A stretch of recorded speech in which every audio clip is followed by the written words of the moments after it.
J'ai passé 1h15 à faire une facture. J'ai je vous raconte. Donc en fait, Samzira, il me dit, Soraya, il faut que tu m'envoies la facturation pour que je puisse te régler. Ok, donc je lui fais la facture, comme je sais faire. Enfin, comme je sais faire, en fait, je ne sais pas faire, mais je lui envoie.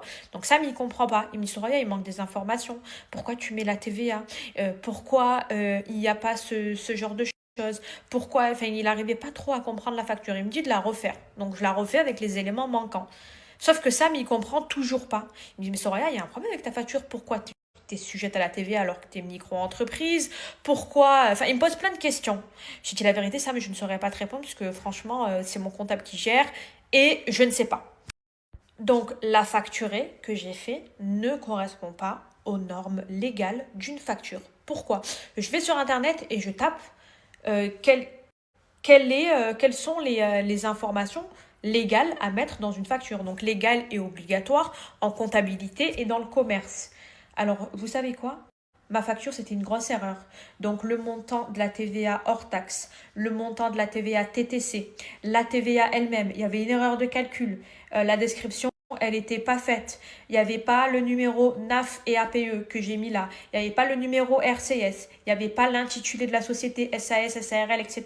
Pas tout ça. Il n'y avait pas le mail. En fait, moi, j'ai fait une facture, j'ai mis le montant, j'ai mis mon nom, j'ai mis le nom de ma société, le nom de la société, ça me dira. Et la date d'échéance n'était pas conforme. Le numéro de facture n'était pas conforme aux normes du code des commerces et les mentions à mettre, les rubriques à mettre et les micro-entreprises qui ne sont pas sujets à la TVA. Il faut bien stipuler en bas de la facture, je ne suis pas assujettie à la TVA, quelque chose comme ça.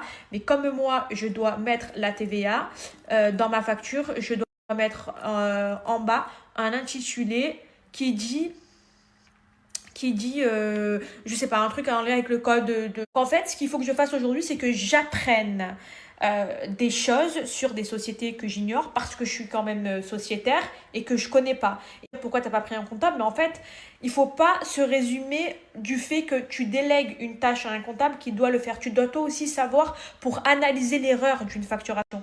Et en fait, là, je suis fière de moi aujourd'hui parce que ça a été une journée hyper productive et j'ai appris beaucoup de choses. Finalité, j'ai réussi à faire une facture conforme.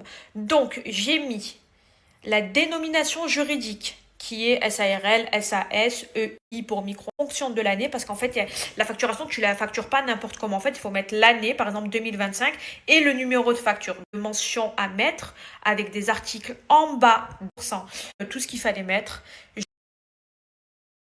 Non mais là je suis choquée, ce que je viens de voir sur internet, je suis choquée.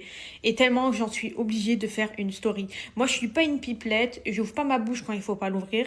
Mais en fait je vous explique. Là en fait si vous voulez aujourd'hui je fais mes devoirs. Je rattrape tout ce que j'ai à faire, ma facturation, mes sujets sur Aja, ce que j'ai vu, ce que j'ai pas vu. En fait la dernière fois j'ai rattrapé Aja. Donc le fameux Aja où je vous parlais de Camilla et Noré. Où ça a parlé de Camilla et Noré par rapport à leur fille et tout ça. Moi, j'ai regardé l'émission, mais pas tout à fait jusqu'à la fin, parce qu'en même temps, je faisais plein de trucs, je faisais du ménage et tout. Donc, il y a des choses que j'ai pas entendues. Et là, je viens de voir que Papatriarcat, donc effectivement, Papatriarcat, je l'avais félicité parce qu'il avait bien mis en avant le concept du complexe oedipien, qui a été étudié en psychologie, bien sûr, voilà, ben, forcément. Donc ça me tilte l'oreille quand je l'entends et par rapport à ses explications, ok. Mais j'avais pas entendu cette histoire qu'il avait parlé de Noré, de trucs de ouf. Je vais pas dire le terme, mais attendez. Écoutez, moi je prends la parole parce que vous savez quoi? Camilla, j'ai grandi avec elle. C'est quelqu'un que je connais depuis que je suis petite. Et je peux vous dire que Camilla et Noré, ce sont des bons parents. Et attention, et jamais, au grand jamais, Noré entretient cette culture. Jamais. Noré, c'est un papa protecteur. Il est serviable, il est gentil, il est humble. Il est comme Camilla, en fait. C'est pareil. Donc, vous savez, dans certaines cultures, et en plus, tous les papas, quel papa n'a pas dit à sa fille, ton seul amoureux, c'est moi? Quel papa n'a pas dit ça à sa fille?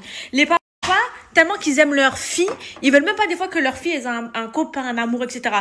Et ils veulent même pas que leur fille elle se marie à un certain moment parce qu'ils sont très protecteurs. Moi, j'ai des amis à moi qui ont des filles, impossible. Mais c'est parce qu'ils les aiment. C'est une façon pour eux de démontrer leur amour pour leur fille.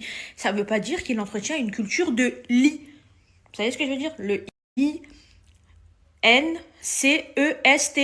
Mais MDR, au grand jamais. Et j'ouvre ma bouche parce que je connais très très bien Camilla Enore. Et croyez-moi que le gars, il est parti. Mais franchement, la mentalité, elle va trop loin en fait. C'est toujours les mauvaises pensées. Parce que le papa, il a voulu bien faire, parce qu'il rigole avec sa fille, parce qu'il utilise des vannes et de l'humour marseillaise et provençal, c'est mal interprété. Mais pourquoi vous interprétez mal les choses comme ça tout le temps? Faut arrêter. Faut arrêter. Donc oui, je prends la parole pour Camilla et Noré parce que je les connais et je sais très très bien qui ils sont comme parents. Donc moi aussi, ça m'aurait mis la haine. Franchement, je vous dis la vérité, hein. J'aurais été à leur place, j'aurais pété les plombs. Et en plus, ils ont pété les plombs. Mais moi, je suis juste quelqu'un comme ça. Eh ben, ça m'a fait mal pour eux. Ça m'a fait trop trop mal. Voilà. Donc non, je suis pas d'accord.